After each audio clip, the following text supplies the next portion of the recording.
ఆంధ్రప్రదేశ్లో జరిగే ఎలక్షను భారతదేశంలో ఎక్కడ కూడా ఇంత భయంకరమైన దౌర్జన్యపూరితమైన డబ్బు ఖర్చుతో కూడుకున్న దుర్మార్గమైన ఎలక్షన్ ఇంకెక్కడ జరగదు. ఆంధ్రప్రదేశ్లో జరగబోయే ఎలక్షన్, ఇలాంటి ఎలక్షన్ని డబ్బులు ఖర్చు పెట్టకుండా విలువలతో మేము రాజకీయాలు చేస్తామంటే కుదరదు. అందుకనే పవన్ కళ్యాణ్ గారు బలమైన పార్టీలు కలుపుకొని ముందుకు వెళ్ళాలా, నేషనల్ పార్టీని లోకల్గా ఉన్న బలమైన పార్టీలు ముందుకొని వెళ్తేనే మనం ముందు బయటికి రాగలుగుతాం అన్న ఆలోచనలో ఆయన ఉన్నట్టున్నారు. ఆయన కనీసం ఆయన ఒక 20 మంది ఎమ్మెల్యేలతో ముందు ఆయన అసెంబ్లీలోకి వెళ్తే పార్టీ సర్వే అవుతుంది, పార్టీ నిలబడుతుంది, ప్రజా సమస్యల మీద పోరాడతాము, నా పార్టీ బలపడి ముందుకెళ్ళే అవకాశాలు ఉంటుంది. అదే ఆలోచనతో ఆయన వెళ్తున్నాడు.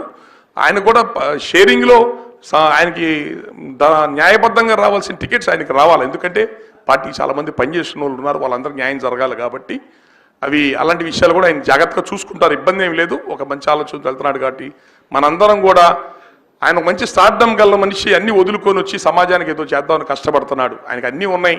తమిళనాడుకు వచ్చిన క్రేజ్ ఉంటుంది, కర్ణాటక పోయిన క్రేజ్ ఉంది, ఆయనకు అన్ని చోట్ల ఉంది.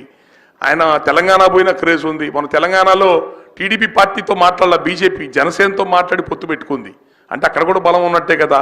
ఉన్నాయి. కానీ ఆయన సమాజానికి ఏదైనా చేద్దాం తపంతో ఉన్నాడు.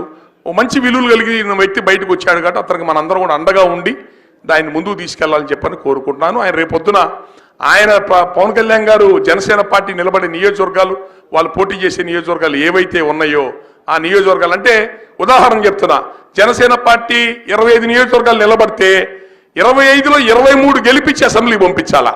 అది అది మన దమ్ము. అది మనం సీరియస్గా తీసుకొని ఆయన్ని ఆయన పార్టీని మనందరం కూడా బతికించుకోవాలని చెప్పి కోరుకుంటున్నాను. Thank you.